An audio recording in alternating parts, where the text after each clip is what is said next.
Hello and welcome to the GamesCreed podcast, episode number 6. My name is Andresplays, and as always, I'm joined by a very special guest today, Laurie from CrossbuttonVR. How you doing, Laurie? Hi, Andres. I'm good. I'm very good, thank you. Yeah, I'm glad that we got together to do the recording because, as you know, I bought my PSVR 2. I started my VR journey back in December of last year, and it's just been greatness of gameplay events that I've been playing, like Horizon, Resident Evil, and all of these games. But if you could introduce a little bit about yourself. Yeah, well, first of all, I'm so glad to hear you're enjoying it. I didn't know what way you were going to go then. You said I got it last year, and since then it's been constant disappointment after another. No, you've been enjoying it. That's great. I'm one of the presenters of the Cross Button VR podcast. You can find us on YouTube at Cross Button VR and on Twitter or X if you like. And yeah, we are a weekly UK podcast dedicated to all things PSVR 2 and increasingly Quest and PC VR as well. I'm only on PlayStation VR 2, but my co-hosts also have Quest and PC VR as well. They play far more than I do, so they're the real experts. You should have them on, really. But yeah, we try and cover as much as we can, everything if possible on PSVR 2, and then as much as we can of the rest of the stuff as well. That was one of the reasons that I wanted to invite you first to talk about our experiences with VR, and also about your podcast, because tomorrow actually you're gonna present your 80th episode. So that is that's right. Yeah. So we started it about a week or two before the PSVR 2 came out, and at the time the three presenters were myself, Alex, and Ben, and we were all complete newcomers to the world of VR, so we thought it'd be fun to do a podcast where it was sharing the views of people who had never played this before. So for us, everything was new, everything was exciting. A lot of the podcasts we were hearing at the time, people covering PSVR 2, are people that have been playing PSVR 1 and Quest, and so they were a bit kind of jaded almost about some of the things, or they weren't impressed by some of the stuff, and maybe they just were taking things for granted in a way that when we played it, we were like, oh my god, this is so amazing, you can do all this cool stuff in VR. So we wanted to give people that sort of perspective, because we thought, well, there's going to be lots of people like us that are going to be jumping onto VR for the first time with PSVR 2, so we wanted to have that same sense of kind of wonder and excitement over everything, and it's gone really well. As you say, we've had 80 episodes. At some point, Ben stepped away because he just wanted to focus on non-VR stuff, but we were joined by Reese, or Games with T, and yeah, between him, Alex, and myself, we try and play everything that comes to PSVR 2. We try and talk about everything. We get quite a lot of guests on, which is my favourite thing about the pod. So we can get developers on from the games. We had had the developers of Max Mustard on this week. We've had Sushi Ben's developers, and that's some of the best conversations we've had comes from just hearing the passion and the inspiration that goes into these games that we love to play. one of the things that I love the most of being, on Twitter, or even the interview that I did with the Forspoken dev the other time. It's just seeing their love for the game, dedicating their whole life to actually making their dreams come true, their art. Yeah, it's really amazing. And I did watch a few of those episodes. I love to see you giving them a space to talk about it. Since the idea of making a VR podcast, the market is just growing, and I think there's a space for a podcast like yours to focus only on VR because you're passionate about it, as you said, and I think that's something that I'd like to see more often. Yeah, well, I mean, obviously there's lots of gaming podcasts out there, loads of great ones that we listen to, but just to have something that's a niche, I think that's why it's doing quite well, because we're covering a niche. People will find it, people that want to hear just the latest insights and reviews and discussions around what's coming to VR and PSVR 2 in particular. I think the PSVR 2 community seems to be really dedicated, really positive. The developers tell us this as well when we interview them and speak to them. They get really good interactions with all the VR community, and I don't know, we don't see as much fanboy console wars. There's a bit of that as well, but for me, we're always like, no, Quest is amazing, PlayStation VR 2, that's amazing too. They're all amazing, they all have great strengths and weaknesses. It's a great ecosystem, and there's no point trying to smash one one different ecosystem down, because kind of it's a whole emerging market. We need them all to do well. We need PlayStation VR to succeed. We need Quest to succeed. We need PC VR to succeed. And one of my biggest bugbears is any company that has exclusives in VR, because the market just isn't big enough. They need to give these games as big a audience as possible. So yeah, all for Sony. They should really be putting Horizon Call of the Mountain on PC VR at least, even if it doesn't come to Quest. It should at least be on PC VR. Yeah, that is a great idea. Actually, I would love to see that. I would love for more people to play games in the form of their choice. I'm not one to favor exclusives in any way either. I understand that it's part of the gaming market and all of that, but as you just said, it's still a niche. Now that we talk about it, I wanted to ask you first of all, what was your first interaction with VR? Like when you got your PSVR 2, was that the first time you put on a set of goggles on, or had you ever tried it before somewhere else? So I did play the original PSVR. I tried it at a demo function event that Sony ran back in the day when PSVR 1 launched, and I did pick up the headset on day one, and I spent the weekend with it, and I was like, this isn't doing it for me. This isn't. I couldn't get that. I wasn't feeling it. I had the Move controllers. I'm one of the very few SAPs that actually went out and owned the Move controllers before the PSVR 1 came out. I had the Move sports games. I don't know why, but I had them anyway. So that was one thing at least, and the camera as well, I believe. So did I. Yeah. Yeah. So yeah, but when the headset, I mean, those Move Ones controllers were terrible. The graphics just were quite blurry, and the field of vision was quite low, and the loading times were just so long. And I was just like, this doesn't feel like it's quite ready. The tech, it felt like, I don't want. This isn't good enough for me to want to get into. And I knew that eventually, if it was going to be any good, Sony would come back with a second generation headset. So I thought, you know what, I'm going to just trade this in. I did it straight away. It still sold out everywhere, so I managed to get back my money for it. And then just thought, no, I'll just be patient. I'll just wait. And there were so many times over the years when they did those PSVR 1 mega sets where they had like the game and the headset and everything you needed with a bundle of games. And I was like, oh man, that's a really good price. Could I just get that? And I was like, no, hold out. Oh, no. Hold out for PSVR 2. Foolishly thinking, no, I'll be able to play all of those games because they'll make them more compatible with PSVR 2. Surely. Obviously, they didn't. But I mean, it's fine. A lot of them have come over. There's a few that I would be desperate to play, Astrobot. But but a lot of them have come over still, and there's still loads of games on PSVR 2, more than I could possibly ever play. So yeah, I mean, we got them on day one. The first thing I played, I bought the Call of the Mountain bundle, and that was compared to night and day compared to with the first generation headset. Putting that on and playing Call of the Mountain was just absolutely mind blowing. The detail, the fidelity, the graphics, the haptic feedback, just everything, just the realism was just so much more what I was looking for. So just straight away, I was like, yeah, this is the VR that I was holding out for. So I was just very pleased. Was not disappointed at all with that. And it was funny. Me and Alex and Ben, we were all the same. We started off playing Call of the Mountain, but we were very fortunate because we were around the podcast. We were getting lots of codes.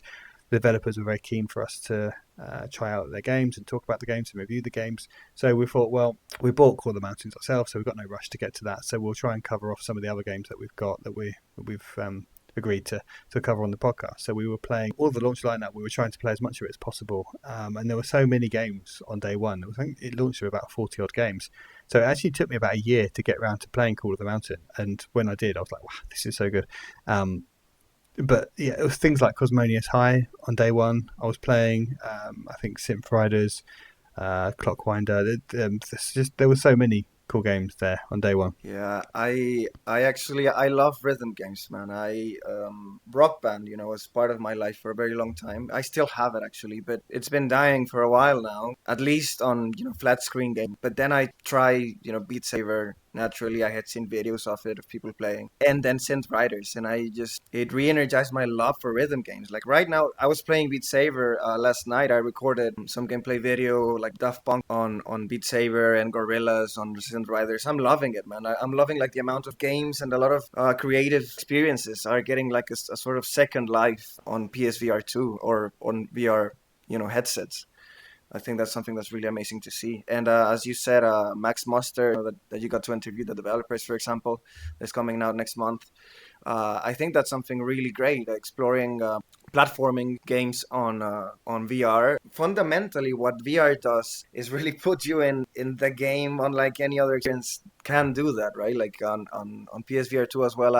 When I first put on the goggles, I was blown away. You said on Horizon Call of the Mountain, when you start on the canoe, it's just mind blowing, man. I wouldn't really like for the graphics to be any better than they already are because they look great already. I think that if they get any better, it would be scary. I've been able to play scary games like The Exorcist Legion. Yeah, yeah. Some of the games when they are too realistic, you're like, oh man, I can't deal with this. I am a total wuss when it comes to the horror games. I don't have much of a stomach for them. I played a bit of The Exorcist, and I was like, no, why? Why would anyone want to be so stressed out of an evening? So I kind of tend to play games at the end of the day to unwind. I've got a busy job. I've got 3 kids. I want to just get the kids to bed and then sit down and chill out for a couple of hours. And yeah, so VR for me is just a place to chill out and unwind. And so yeah, to play a scary horror game, it's just like, oh my god. Switchback, I didn't mind Switchback because that's kind of not really horror because that's more like a roller coaster. You just can sit back and enjoy it. It's fun, it's silly, but stuff like yeah, oh, like Madison and just like yeah, no, I'm not, I'm not going near that. It's not for me. I didn't finish playing Exorcist Legion either. Like a friend of mine came over and he helped me play through it. He was a bit more courageous than me, at least. But if somebody whispers in your ear, or if you feel like somebody's on your back, like behind you, it's so different that you have to look around or move the camera around with the goggles on that with a flat screen. I think horror is a great medium for VR, but at the same time, it's very intense. It's too intense.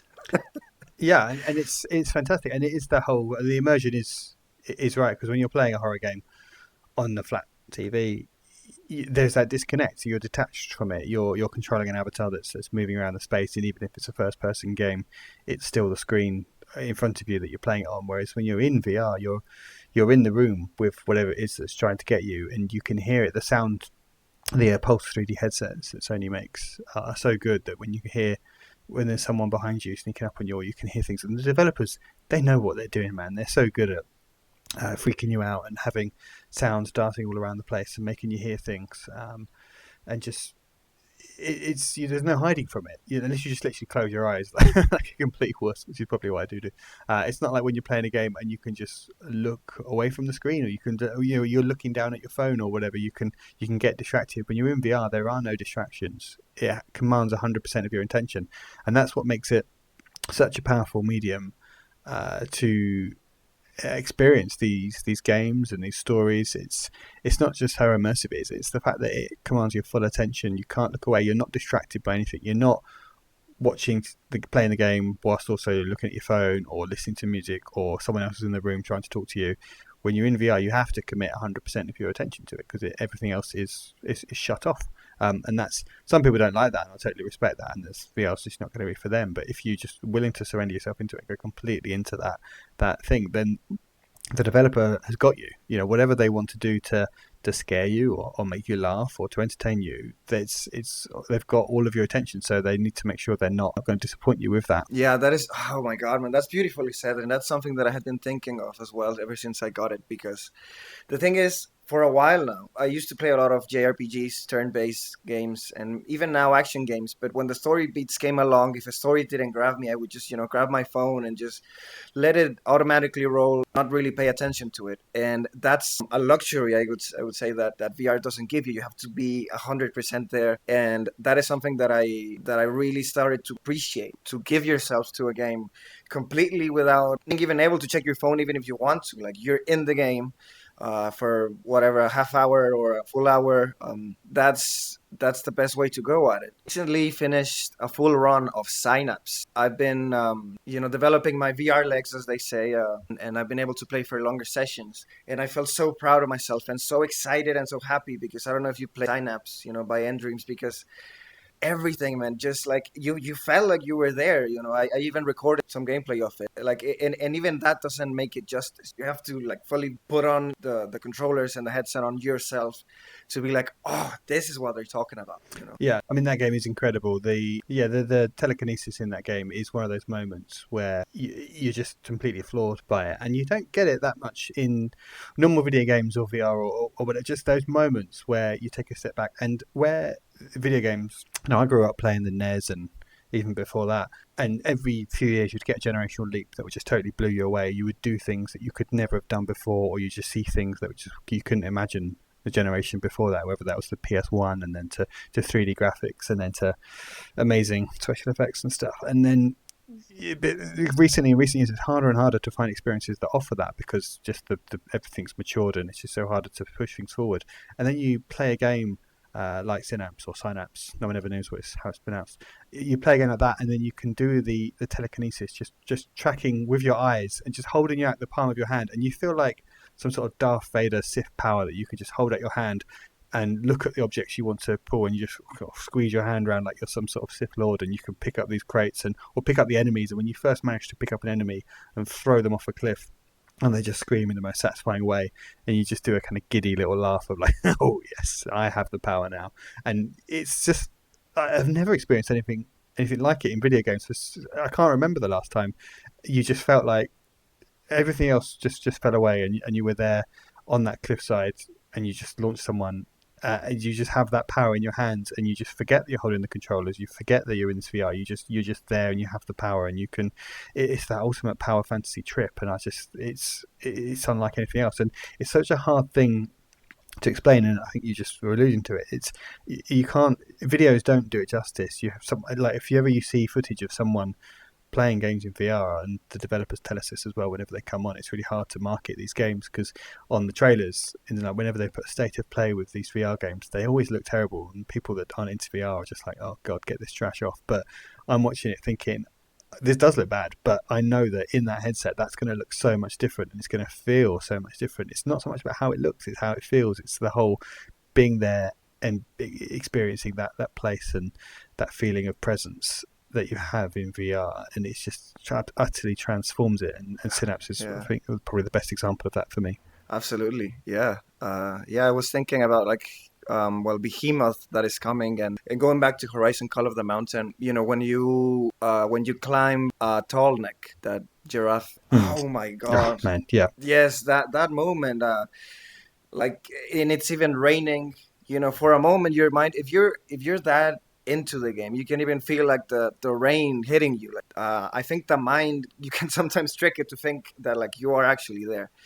Not every session that I have is like the most immersive, but I try for it to be. And when I do have one of those sessions, like the first time I finished the full run of Synapse, I just took the goggles off and was just like standing there for like 5 minutes, sitting like, whoa, like this is very this is quite an experience.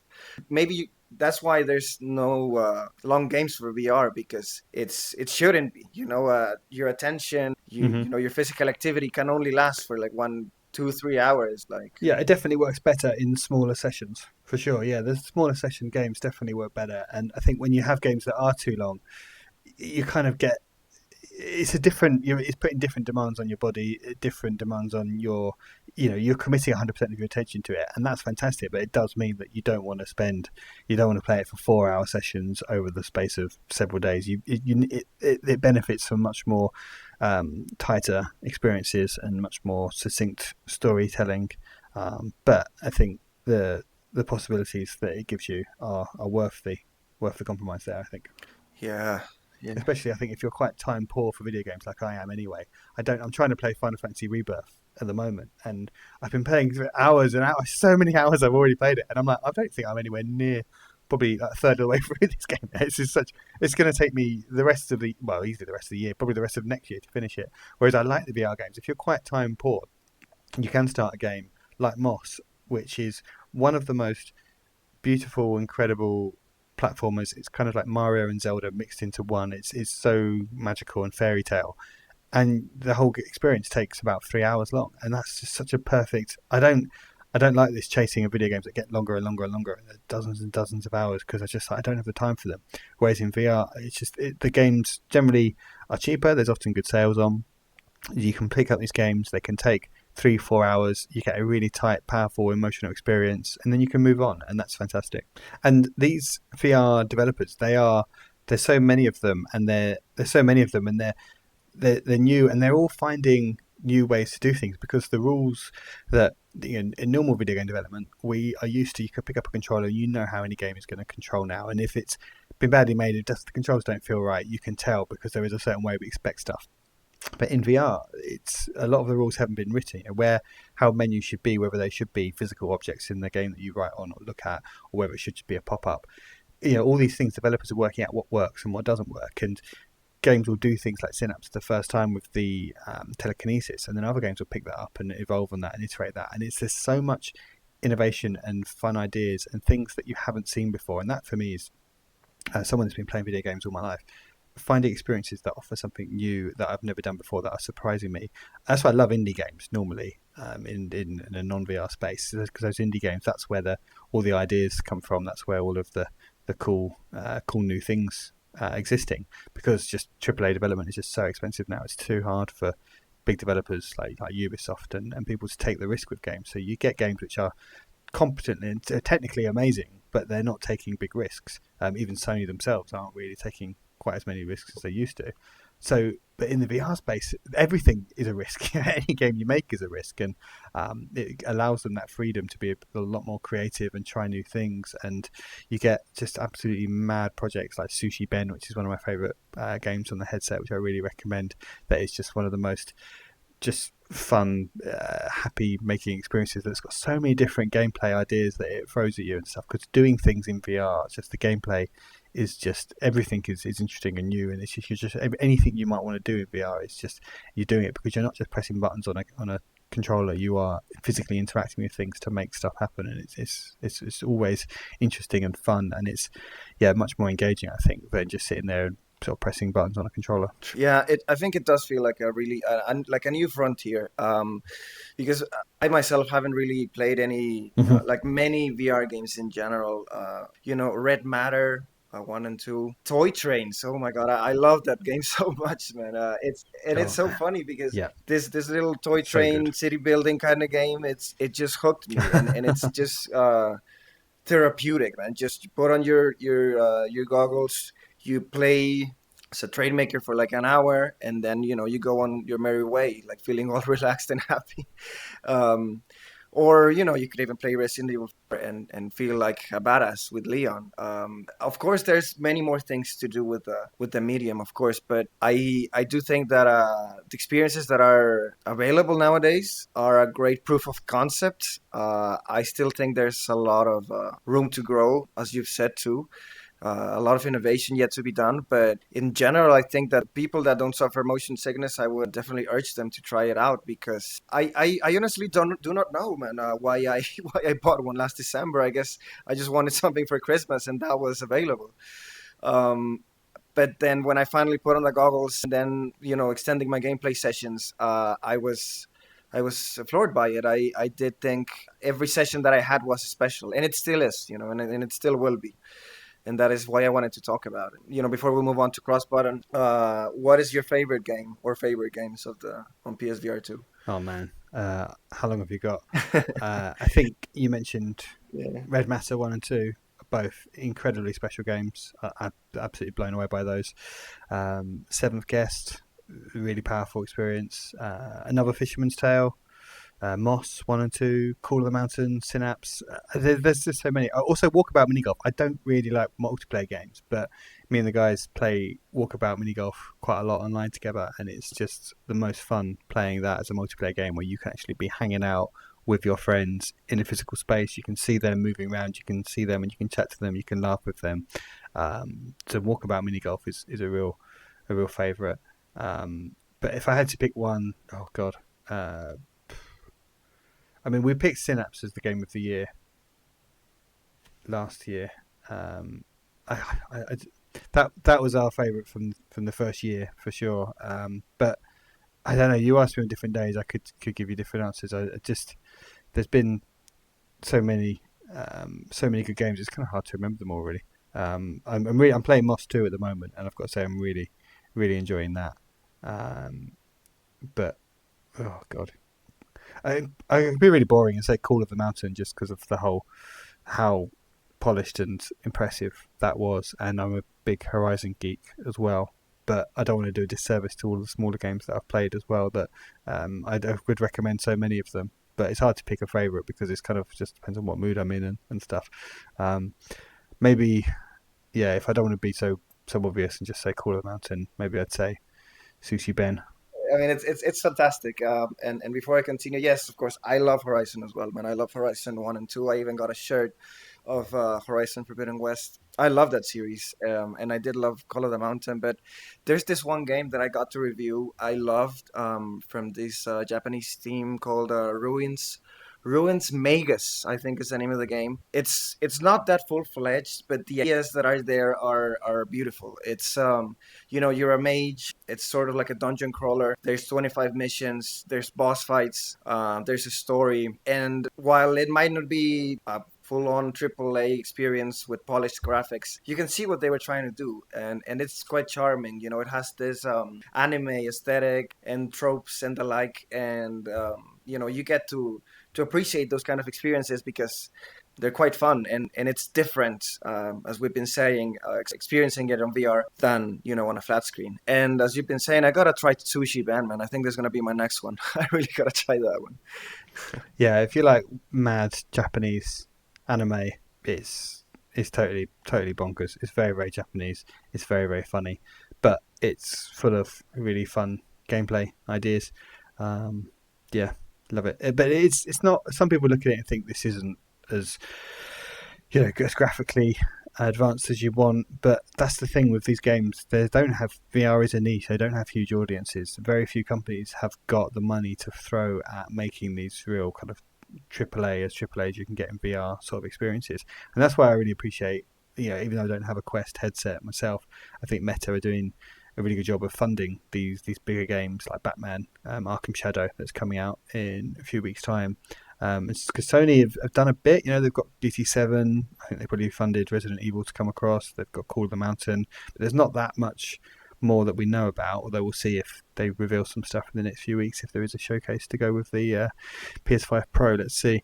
But any big developer that's funding big VR is impressive, but I think that's few and far between. So I have a lot of time for smaller developers that are just trying out new things, and I'm not expecting too much really when it comes to the graphics. If you can just give me some fun ideas and some cool stuff, and just I'll try something new. I'll try games that I would never normally play, like C Smash VRS, like stuff like that. It's so cool to experience. Or Masternoid, which Alex would kill me if I didn't mention.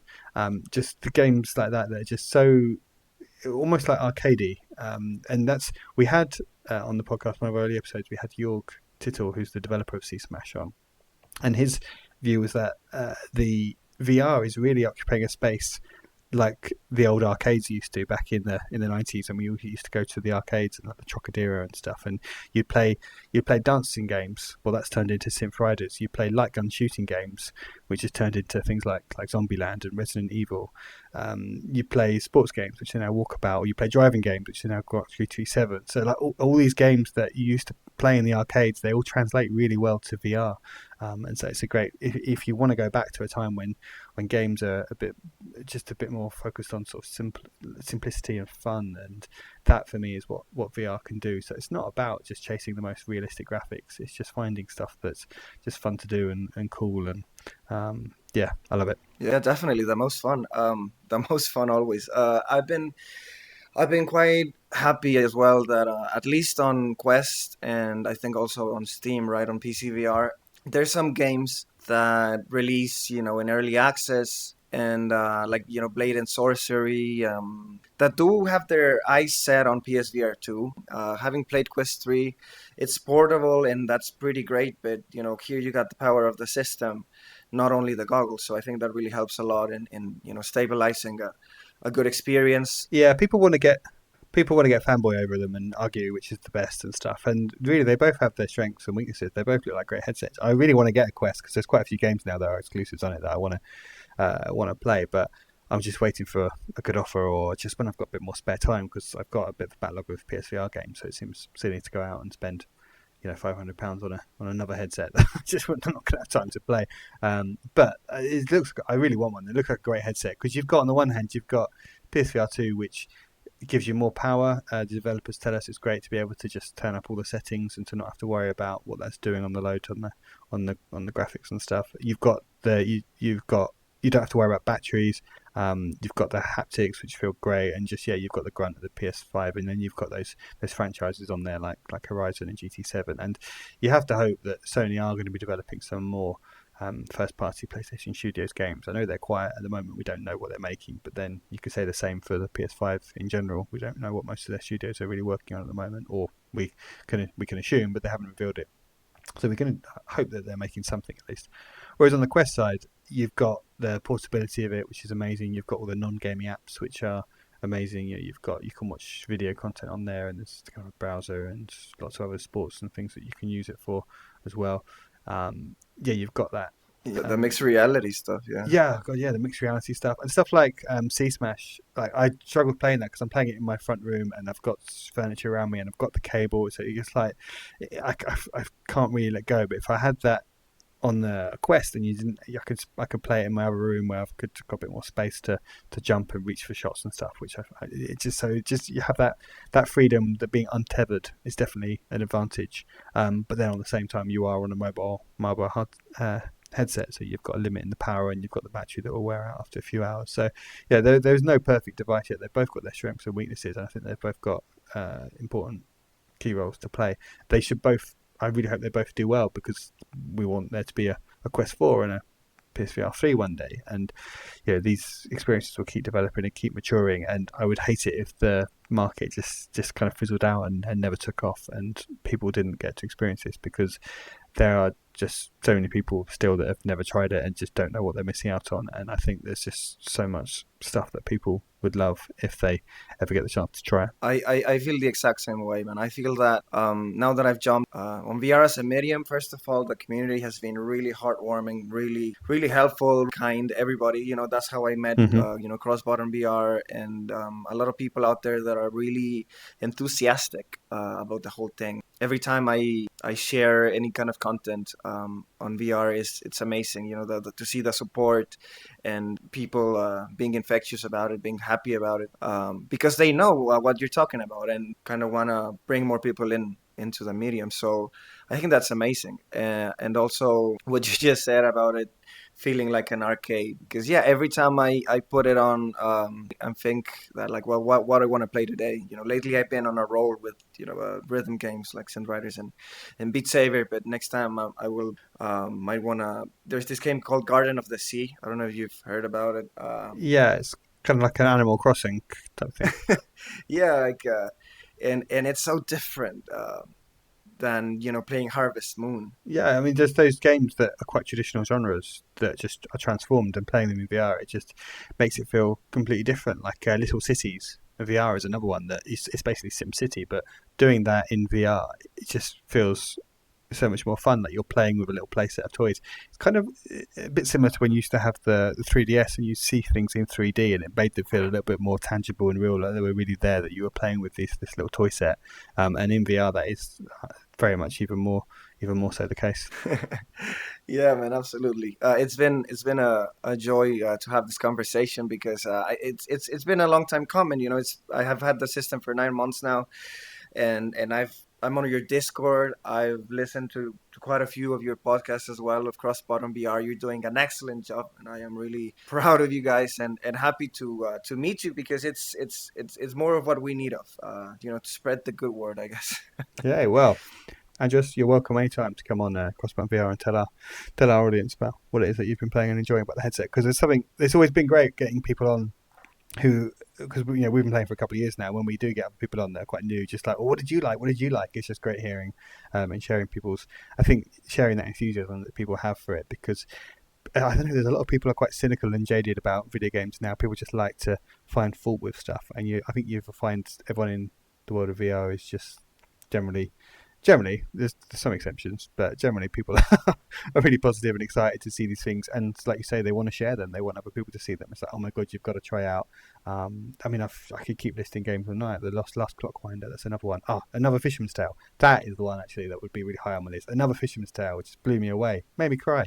Like Before Your Eyes as well. It's that, and that's on PS Plus as well. Before Your Eyes, that's like an hour long experience, but that is just so powerful, and it's another one that just makes people cry because it's just like when it delivers its emotional punch, because it's had 100% of your attention from the start, the middle to the end of that story.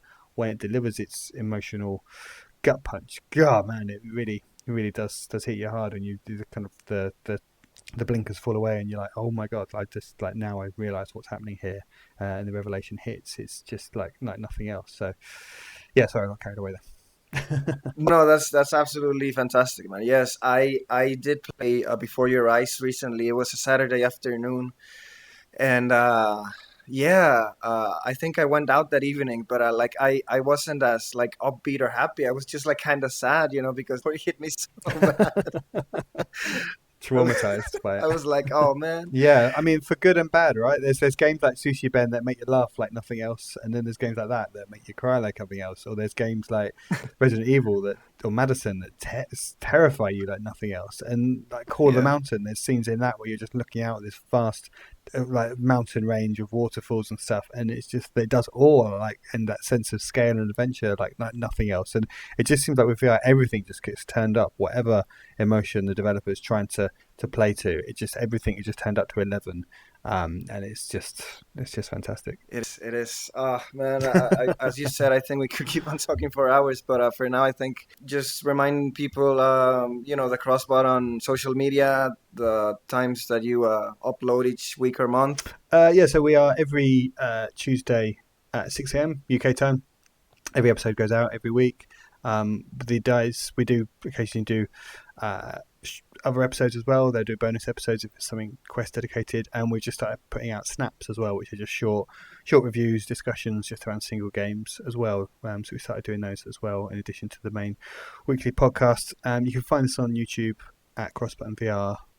So please do find us there and hit subscribe, and just on Twitter, CrossbuttonVR. And if you go to our YouTube or Twitter, you can find links to the Discord as well, or just any of the episode descriptions on YouTube. You can find links to the Discord. And our Discord is a great place that people can come to and just hang out and talk about VR and find people to play games with. Reese especially is always up for playing any game online. He's your man. He will always jump into any multiplayer game with anyone. I think he is the most of the evangelists amongst us all. In fact, no, Alex is as well. We all are. We all love it. But yeah, join the Discord. It's a great place to just hang out and infuse about the latest VR games you've played, and everyone else will just give you virtual high fives. Yeah. I mean, I am on the Discord currently, and it's amazing that whenever I do want to play, as you said, the mini golf walkabout mini golf game, or maybe Legendary Tales, or any social multiplayer game, I'm happy to know that there's a community already fostered in there. So that's pretty amazing. And yes, what you guys are doing is fantastic. I've said it already, but yeah, I'm glad to promote it. I'm glad that we had this conversation, and I guess I'll keep on listening to whatever you guys come up with next. Thanks, man. Yeah, well, thank you for having me, Andres. It's always a pleasure. Always a pleasure to share that enthusiasm, and hopefully it will convince at least one of your listeners to try it out for the first time. I'm certain they will. This enthusiasm that we talked about it, I'm sure more than one person will be curious by it. So I'm sure we'll see more of that. Anyway, thanks a lot for listening. Thanks a lot, Laurie, for being here, and we'll see you on the next one. Thank you for having me. See you soon.